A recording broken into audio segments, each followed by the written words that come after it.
¿Qué tal, hermanos? Me imagino que os esperabais otro tipo de escenario, pero hoy vamos a tener una reunión especial, ya que por motivos de familia y tanto Samuel como yo vamos a estar visitando a personas con las que teníamos muchas ganas de encontrarnos desde hace mucho tiempo. Pero eso no significa que aquellos que estáis en casa no podáis disfrutar de un tiempo donde poder escuchar la palabra de Dios, donde poder alabar y donde poder reuniros espiritualmente con otros hermanos y también principalmente con nuestro Señor y con nuestro Salvador. Y yo quiero comenzar esta reunión con una lectura en segunda de Timoteo, capítulo 2 y versículo 1. Tú, pues, hijo mío, esfuérzate en la gracia que es en Cristo Jesús. Puede sonar algo paradójico, ¿verdad? Esfuérzate en la gracia. Y la verdad es que la vida cristiana comienza por gracia, por medio de la fe, se sustenta por la gracia de Dios, por el poder de Dios, y termina recibiendo una herencia que no merecemos y que es obviamente por gracia. Y esa es la gracia que hay en Cristo Jesús, a donde tenemos que acudir continuamente, siendo conscientes de que ni podemos ni merecemos el favor de Dios, el perdón de Dios, la intimidad con Dios.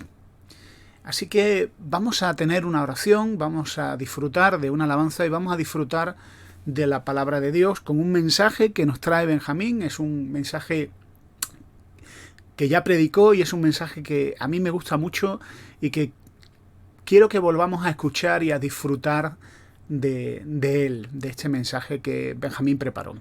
Señor, gracias por este tiempo donde juntos podemos reunirnos, encontrarnos una vez más contigo, ir a tus pies y poder ser consolados, afirmados y fortalecidos. Señor, necesitamos de ti continuamente y necesitamos de tu gracia y de tu poder y de tus fuerzas. Y hoy, Señor, queremos que tú sigas siendo el protagonista. No solo en nuestras vidas, sino el protagonista de nuestra adoración a ti. Así que, Padre, recibe toda la honra y el honor. Y que este culto, Señor, por medio de los hermanos que están en el local y por aquellos que están en casas, pero que también te están adorando, pues tú también seas honrado, admirado y reciba, Señor, el cariño de tu pueblo en forma de oraciones, alabanza y por medio de la proclamación de tu palabra. En el nombre de Jesús. Pues vamos a disfrutar de una alabanza y a continuación vamos a disfrutar del mensaje de la palabra de Dios.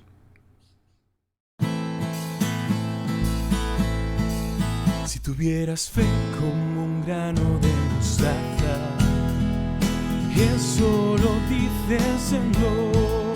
Si tuvieras fe como un grano de mostaza, eso lo dice el Señor. Tú le dirías en la montaña, muévete, muévete. Tú le dirías en la montaña, muévete, muévete. Esa montaña se moverá, se moverá, se moverá. Esa montaña se moverá, se moverá, se moverá. Esa montaña se moverá, se moverá, se moverá. Esa montaña se moverá, se moverá, se moverá. Si tuvieras fe como un grano de mostaza, eso lo dice el Señor. Si tuvieras fe como un grano de mostaza, eso lo dice el Señor. Tú le dirías a la montaña, muévete, muévete. Tú le dirías a la montaña, muévete, muévete. Y la montaña se moverá, se moverá, se moverá. Esa montaña se moverá, se moverá, se moverá. Esa montaña se moverá, se moverá, se moverá. Esa montaña se moverá, se moverá, se moverá.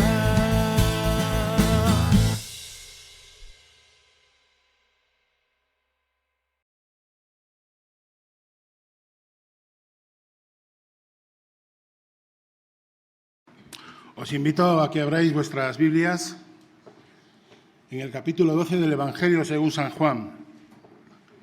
Vamos a meditar sobre los primeros 19 versículos de este pasaje. Pero antes quería decir que realmente Mateo y Simón son unos niños muy guapos. Y sus padres seguro y sus abuelos estarán súper encantados con ellos, ¿verdad?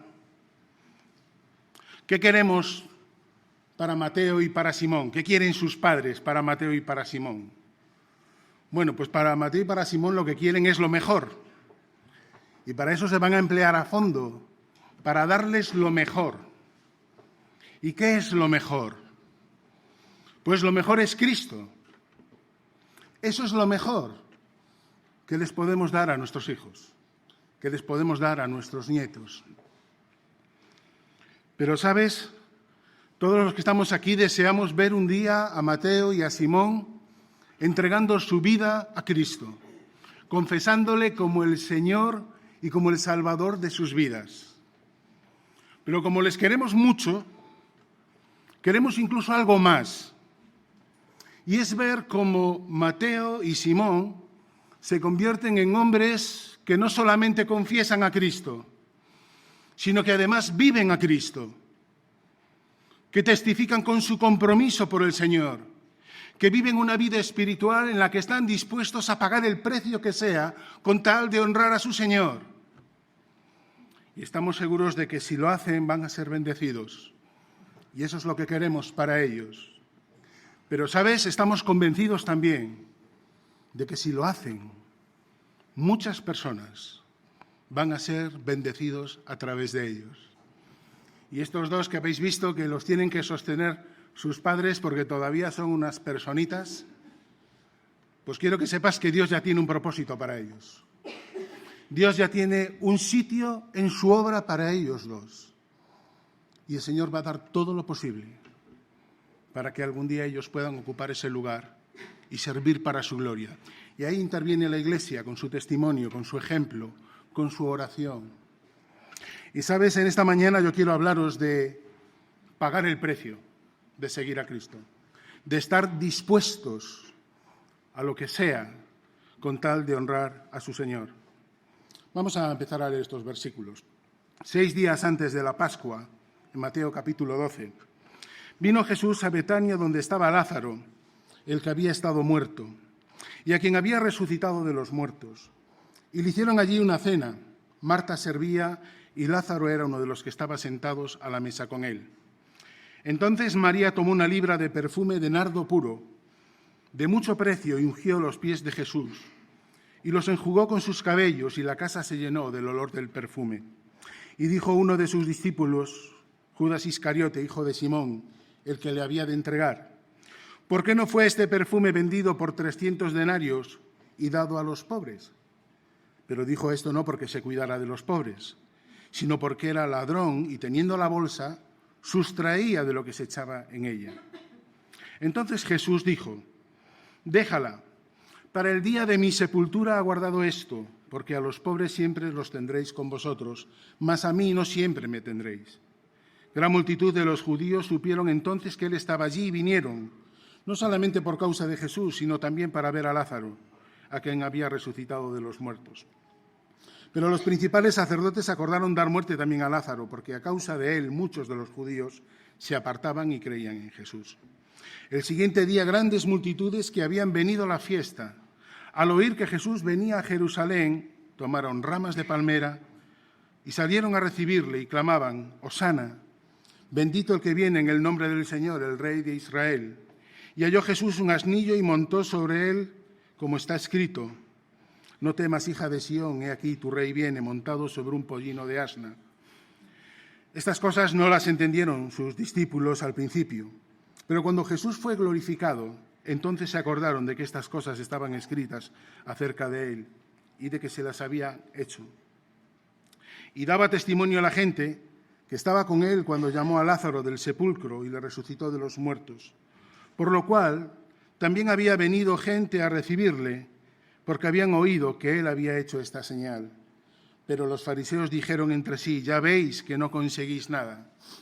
Mirad el mundo se va tras él.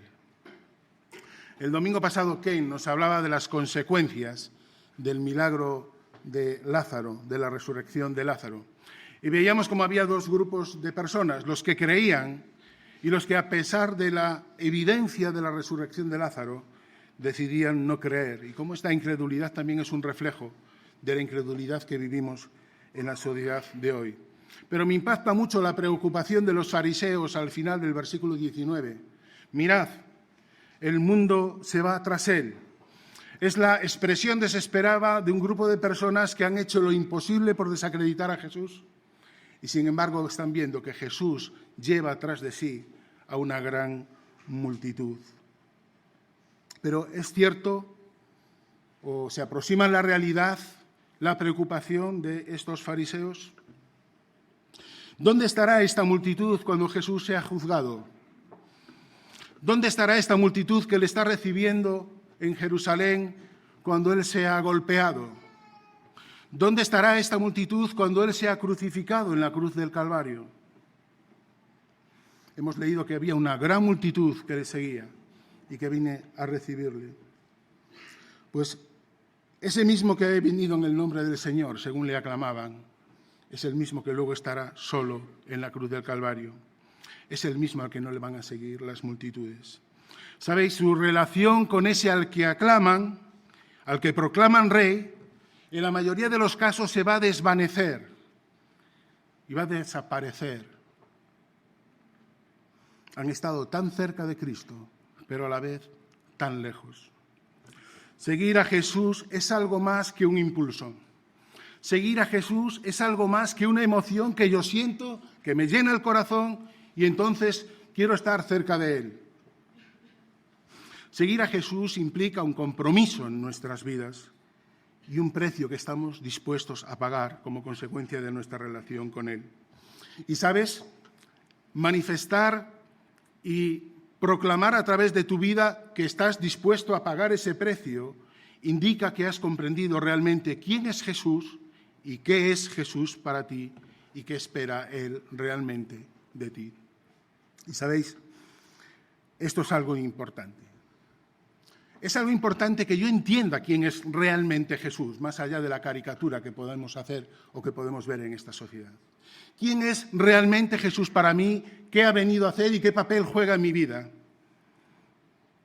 Me ayuda también a actuar en consecuencia cuando yo reconozco quién es Él. Cuando estudiamos estos 19 versículos, y te invito a que lo hagas luego, y echas un vistazo a los diferentes personajes que intervienen en el texto, nos damos cuenta de que hay diferentes motivaciones para estar cerca de Jesús. Hay gente que sí le reconoce como el Mesías. Para otros es un líder político que va a ser el que va a poner en su sitio el Imperio Romano y que va a liberar a Israel. Para otros es alguien que hace cosas increíbles y no me quiero perder la próxima cosa que haga.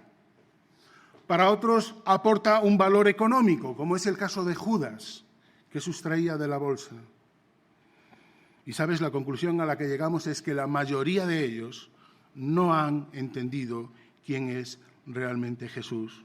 Y se han hecho un Jesús que se adapta a sus necesidades y que cubre sus expectativas. Pero una de las cosas que nos encontramos importantes a lo largo de la Escritura es que no somos nosotros los que debemos decidir qué papel juega Dios en nuestras vidas. No somos nosotros los que cogemos qué papel o qué días de la semana le otorgo a Dios en mi relación con Él. Sino que lo que contemplamos es que Dios se acerca al hombre y establece las normas y las bases de su relación con nosotros. Y soy yo quien tiene el privilegio de ser su siervo, quien tiene el privilegio de responder al amor que Él ha demostrado en tantas ocasiones, pero de una forma especial en la cruz del Calvario. Dice Mateo 16, Jesús mismo: el que quiere venir en pos de mí, niéguese a sí mismo, tome su cruz y sígame. Es Él a quien yo sigo. No soy yo el que es seguido por Cristo, sino que soy yo el que debe seguirle a Él. Cuando yo entiendo en esto, y me doy cuenta de quién es Él y realmente quién soy yo, entonces empiezo a entender que debo seguirle, incluso estando dispuesto a pagar el precio, porque estoy entendiendo realmente quién es Él en mi vida. La familia de Lázaro son un buen ejemplo de personas que en la medida de sus posibilidades habían entendido quién era Jesús. Habían entendido que merecía la pena pagar el precio de las consecuencias de su relación con Él. Si vais al final del capítulo 11, en el versículo 57, allí Juan nos relata que los principales sacerdotes y los fariseos habían dado orden de que si alguno supiese dónde estaba, lo manifestase para que le prendiesen. Estas eran las instrucciones claras que había sobre Jesús. Y sin embargo, en los versículos 1 y 2 del capítulo 12, nos encontramos a un grupo de personas que, desobedeciendo esa norma, se reúne con Jesús, prepara una cena y le honra. Dice que Marta servía y Lázaro estaba asentado a la mesa. No importan las consecuencias. No importan las consecuencias de desobedecer a los principales religiosos. No va a haber nada que me impida honrar a Jesús. Este parece ser el sentimiento de esta familia, que están dispuestos a pagar el precio de su relación con Jesús. Han experimentado a través de la resurrección del propio Lázaro el poder de Dios en la persona de Cristo. Y ante esa evidencia no pueden hacer otra cosa que caer rendidos a los pies de Jesús, sin importar las consecuencias. Desde luego, esta familia constituye un buen ejemplo de lo que es la Iglesia. Por un lado nos encontramos con la resurrección de Lázaro. Por otro lado nos encontramos con el servicio de Marta. Y por otro lado nos encontramos con la adoración de María. Y sabéis, en ellos debemos de vernos reflejados cada uno de nosotros como Iglesia. Personas que han sido resucitadas espiritualmente a través de la salvación en Cristo Jesús. Personas que sirven para la gloria de Dios y personas que viven su vida como una adoración santa al Señor. Y eso implica decisiones, comportamientos, cambios, implica también oposición que vas a encontrar a lo largo de tu vida y a lo largo de mi vida. Eso implica que yo sigo al Maestro y estoy dispuesto a pagar el precio. Pero como veis, el texto nos habla en el versículo 3 de una persona que está especialmente retratada y señalada como alguien que hace algo especial, una entrega especial a Cristo. Vamos a leerlo de nuevo, versículo 3. Entonces María tomó una libra de perfume de nardo puro de mucho precio y ungió los pies de Jesús y los enjugó con sus cabellos. Y la casa se llenó del olor del perfume. Y sabes, en este versículo lo primero que vemos es que María hace algo especial. Había muchas formas de honrar a Jesús.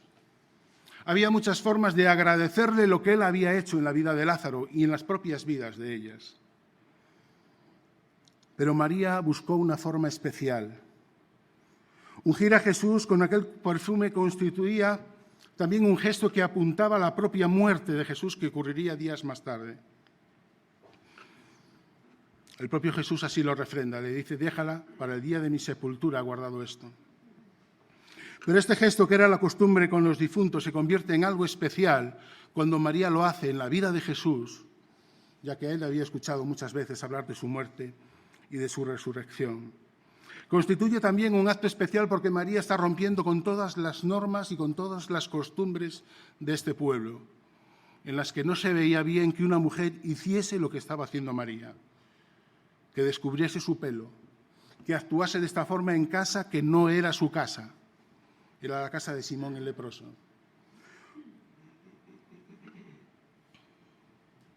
María no se conformó con lo normal. María quería algo especial para el Señor Jesús. Me pregunto, ¿qué quieres tú? ¿Qué quiero yo en mi relación con Jesús? ¿Quiero lo fácil? ¿Quiero lo normal? ¿Quiero medir mi entrega al Señor? ¿O quiero seguir el ejemplo de María, de que mi entrega a Cristo día a día se convierta en algo que preparo de forma especial? No quiero dejarme llevar por la inercia en mi relación con Dios. Quiero que sea algo especial. También aprendemos de este gesto que María hizo algo costoso. Todos ya sabéis, hemos hablado desde la escuela dominical, de todos los años de nuestra vida, acerca de este acto. Una cantidad de perfume que tenía el precio de 300 denarios, que era lo que suponía el sueldo de un trabajador de todo un año. Por tanto, estamos hablando de una cuestión económica importante que está usando María para honrar a Jesús. Y esto nos recuerda algo importante, que no es precisamente económico. Y es que mi entrega al Señor no puede ser lo que me sobra. No puede ser lo que no me cuesta ni el más mínimo esfuerzo, sino que tiene que ser algo costoso, en lo que yo me tenga que empeñar, en lo que yo me tenga que cuidar para honrarle y para cuidarle. Evidentemente, Dios no valora el precio económico de las cosas. Todos conocéis ese pasaje donde se nos habla de aquella mujer que va a ofrendar con la moneda más insignificante, una blanca, pero que además era lo único que tenía.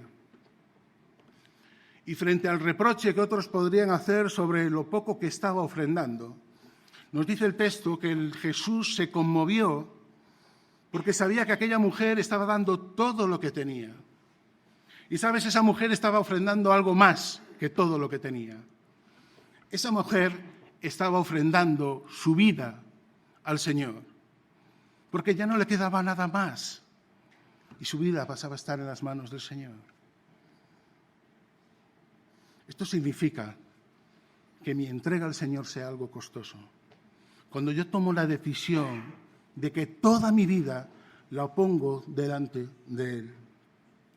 Pablo dice que presentéis vuestros cuerpos en sacrificio vivo. Y esto es lo que me está pidiendo Dios, que es el que establece las bases de mi relación con Él.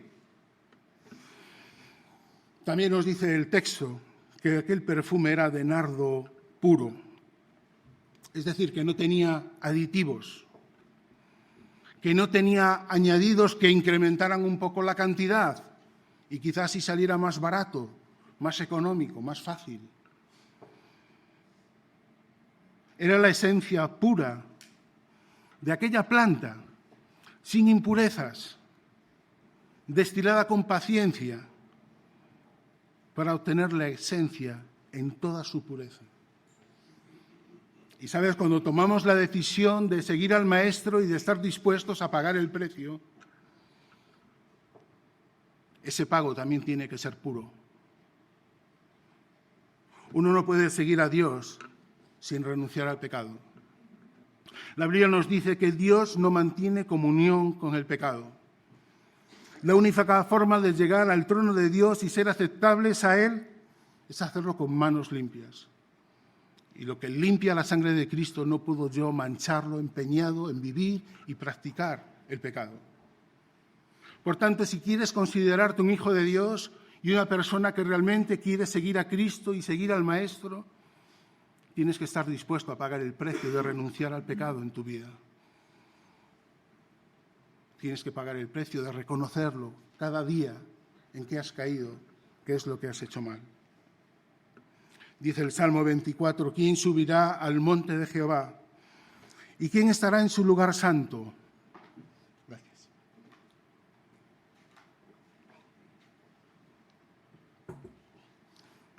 El limpio de manos y de puro de corazón, el que no ha elevado su alma a cosas vanas, ni jurado con engaño. Hay un precio que debemos pagar para seguir a Cristo y no es un precio económico, es una vida santa y agradable a Él. La cuarta cosa que quiero que contemplemos en este versículo 3 sobre el gesto de María, la cuarta y última, es que es un gesto valiente. Ya hemos hablado antes de lo inusual de ese gesto en la sociedad, con lo cual se podía convertir y encontrar con fuertes críticas. Pero María venció ese temor, venció cualquier circunstancia adversa para poder honrar a Jesús de esa forma especial. pero además María tuvo que hacer frente a las críticas de aquellos que formaban parte del círculo íntimo de Jesús. Versículo 4, y dijo uno de sus discípulos: ¿por qué no fue este perfume vendido por 300 denarios y dado a los pobres? Es Judas, uno de los discípulos de Jesús, el que le habría de entregar. Mirad, siempre que hacemos algo para el Señor, tenemos que dar por supuesto que vamos a encontrar con la oposición del enemigo.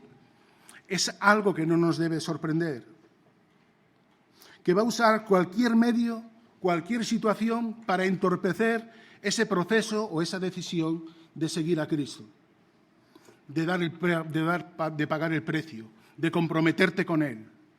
Incluso a veces van a surgir la oposición desde los sitios más insospechados para ti, como podía ser el caso de uno de sus discípulos. Y quizá cuántas veces ha habido gente, hermanos, hermanas, que han sufrido incluso a causa de esto, de encontrar la propia crítica en la Iglesia, a pesar de que estaban haciendo algo bueno para el Señor. ¿Cuántas veces has hecho el propósito de hacer algo para el Señor y se ha visto entorpecido, verdad? Y a lo mejor tu marcha ha ido más lenta o incluso se ha parado definitivamente. Seguir a Cristo es cosa de valientes. Y quiero repetirlo. Seguir a Cristo es cosa de valientes. Y permíteme que te ponga un ejemplo de la valentía que Dios busca. Todos conocéis a esos dos personajes que son Goliat y David. Goliat basaba su valentía en él, en su fuerza, en su destreza como guerrero, en su tamaño. David, por el contrario, no podía ni con el peso de la armadura que le querían colocar. Era alguien débil, no era fuerte, no estaba versado en los artes de la guerra. Pero, ¿sabes? La valentía de David radica en reconocer su debilidad y actuar en el nombre y en el poder de Dios. Y eso fue lo que le dio la victoria. Cuando actuamos en nuestra vida con valentía, reconociendo nuestra debilidad y siendo dependientes del poder de Dios, no te preocupes que van a seguir llegando momentos de dificultad. Pero, ¿sabes? Dios va a salir en tu defensa. Versículo 7. Entonces Jesús dijo ante las acusaciones de Judas: déjala, para el día de mi sepultura ha guardado esto. El Salmo 34 dice que el ángel de Jehová acampa alrededor de los que le temen y los defiende. María estaba dispuesta a pagar el precio de seguir al Maestro. Un precio especial, un precio costoso, un precio puro y un precio valiente. Y sabes, cuando tú tomas esta decisión, no solo tienes la promesa de la protección de Dios, sino que tienes ya la recompensa. Todos sabemos que llegará un día en el que comparezcamos ante el tribunal de Cristo y ahí serán juzgados nuestros actos aquí. No para salvación, pero sí para recompensa. Pero la Biblia nos habla también de la recompensa que disfrutamos aquí en la tierra. Dice que ungió los pies de Jesús y los enjugó con sus cabellos y la casa se llenó del olor del perfume. Y lo primero que tienes que notar es que Dios va a bendecir tu vida, la tuya, de forma particular y de forma individual. María quedó perfumada con aquel perfume en sus cabellos y en sus manos. Y ese olor, esa fragancia la acompañó durante mucho tiempo. Dios te bendice a ti cuando estás dispuesto a seguirle y a pagar el precio. Pero también Dios bendice la vida de los demás a través de ti. Nos dice el pasaje que la casa se llenó del perfume, algo de lo que pudieron disfrutar todos los que estaban allí y que no habían tenido ese gesto con el Maestro. Y sabes, esto es fantástico. Una de las funciones del creyente que sigue al Maestro y que está dispuesto a pagar el precio es servir de edificación para los demás. A veces ponemos mucho énfasis en aquellas personas que a través del ministerio de la predicación o a través de la enseñanza, que parecen ministerios más llamativos, más públicos, cómo nos edifican, cómo nos llenan, cómo nos ayudan a crecer, ¿verdad? Pero los que ya tenéis cierta edad y ciertos años en el Evangelio, estoy seguro que cada uno de vosotros podríais hacer una lista, como yo la podría hacer, de personas discretas, de personas que no estaban al frente de ningún ministerio espectacular, pero que con su testimonio y con su consagración al Señor han sido un ejemplo poderoso para nosotros, que nos han edificado y que nos han levantado. Qué privilegio, hermanos, hermanas, que algún día alguien se acuerde de ti y diga, mira, él no lo sabe, pero gracias a él el Señor bendijo y llenó mi vida. Esto es posible cuando tú sigues al Maestro y estás dispuesto a pagar el precio. Debo terminar, pero no quiero terminar sin hablar del otro texto en el que Jesús entra en Jerusalén. Parece que, bueno, y ahora como conectas un texto con el otro, ¿verdad? Bueno, la entrada de Jesús en Jerusalén nos muestra el ejemplo supremo de alguien que está dispuesto a pagar el precio por obedecer al Padre. De alguien que está dispuesto a las consecuencias que sean con tal de cumplir con la voluntad del Padre en su vida. Mirad, él conoce perfectamente lo que va a ocurrir. Él sabe que con esa entrada en Jerusalén se van a precipitar los acontecimientos que van a desembocar en su muerte. Él sabe que se va a acercar el momento del sufrimiento terrible que implica la cruz del Calvario. Pero también sabe que se acerca un momento todavía peor, que es el momento de cargar con tu pecado y con mi pecado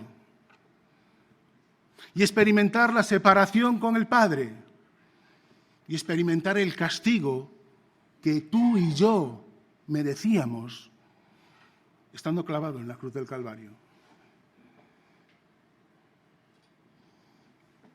Y por eso se cumple la profecía de Zacarías capítulo 9 y versículo 9.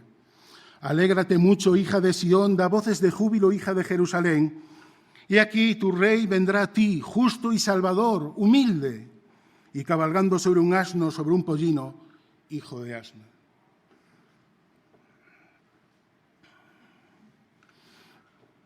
Aquí nos encontramos con ese Jesús que controla los tiempos, que controla los momentos y que cumple con la voluntad de Dios. Mi comida es hacer la voluntad del que me envió.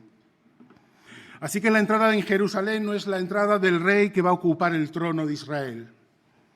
No es la entrada del rey que va a luchar contra la invasión romana. Así era como le veían la mayoría de aquellos que le recibían. Es la entrada de alguien más importante. Es la entrada del Salvador. Es la entrada de que entra como un siervo para salvar no solamente a los judíos, sino para salvar a toda la humanidad. Para salvarnos no de los romanos, sino para salvarnos de un problema mayor, que son las consecuencias del pecado, que no es otra cosa que la muerte. Jesús entra en Jerusalén para ocupar un trono que no es de oro. Jesús entra en Jerusalén para sentarse en un trono que no está en un palacio. Jesús entra en Jerusalén para ser clavado en un trono que es la cruz, donde va a experimentar el sufrimiento y el castigo por nuestro pecado. Al igual que en el texto veíamos que María quebró aquel frasco de alabastro, Jesús va a ser quebrantado en la cruz una vez y para siempre, para nuestra salvación. Dice Isaías que el herido fue por nuestras rebeliones, molido por nuestros pecados. El castigo de nuestra paz fue sobre él y por su llaga fuimos nosotros curados. Es por eso que Jesús se convierte en este texto como el mayor ejemplo del que está dispuesto a pagar el precio por honrar, en este caso, al Padre. Un pago que en su caso también fue un pago especial. Mira, no hay nada más especial que el Hijo de Dios ocupe tu lugar en la cruz del Calvario. Un pago que también es costoso, porque no hay nada más costoso que la sangre del Hijo de Dios que se derrama por ti y por mí. Un pago puro, porque el que está en esa cruz es alguien que no ha pecado, es alguien 3 veces santo, es alguien limpio y sin mancha. Y es así porque este es el único sacrificio aceptable por nuestro pecado. Y por último también es un pago valiente, porque a Jesús a lo largo de su vida se le han presentado muchas ocasiones, y podríamos hablar de las tentaciones que le presentó Satanás, se le han presentado muchas ocasiones para evitar este momento. Pero Él ha querido continuar camino de la cruz, por amor a ti y por amor a mí. Voy a terminar. Nuestro deseo para Simón y para Mateo es que algún día lleven vidas en las que manifiestan tener claro quién es Dios para ellos y qué es Dios para ellos y qué espera Dios de ellos. Que esto les ayude a tener ese compromiso firme de seguir a Jesús estando dispuestos a pagar su precio. De esta forma sus vidas serán bendecidas. De esta forma todos seremos bendecidos a través de ellos. Esto es lo que deseamos para ellos y para cada uno de los que estáis aquí. Que podáis tener esa convicción espiritual, esa convicción firme de que realmente Cristo es mi Salvador y el Señor de mi vida. Y cuando llego a esa conclusión, entonces no puedo otra cosa que hacer que rendirme a sus pies. Quiero dejaros solamente 2 versículos de Mateo capítulo 11. Dice así, es Jesús quien lo dice, y es una invitación para ti en esta mañana, si todavía no tienes a Cristo en tu vida. Es una invitación para ti si ya has manifestado en algún momento que Cristo es tu Salvador, pero por alguna razón te has despistado, te has quedado sentado en el camino. Jesús te dice esto en esta mañana: llevad mi yugo sobre vosotros y aprended de mí, que soy manso y humilde de corazón, y hallaréis descanso para vuestras almas, porque mi yugo es fácil y ligera mi carga. Pues quiera Dios que en esta mañana podamos encontrarnos con personas que, como María, aprovecharon la oportunidad de honrar al Señor y tomaron la decisión de seguirle dispuestos a pagar el precio. Si en esta mañana tú has sentido eso en tu vida, nos gustaría saberlo, nos gustaría que lo compartieses con nosotros. El Señor quiere darte descanso, quiere invitarte a seguirle a Él y a que así tú puedas también servir para su gloria. Que Él nos ayude.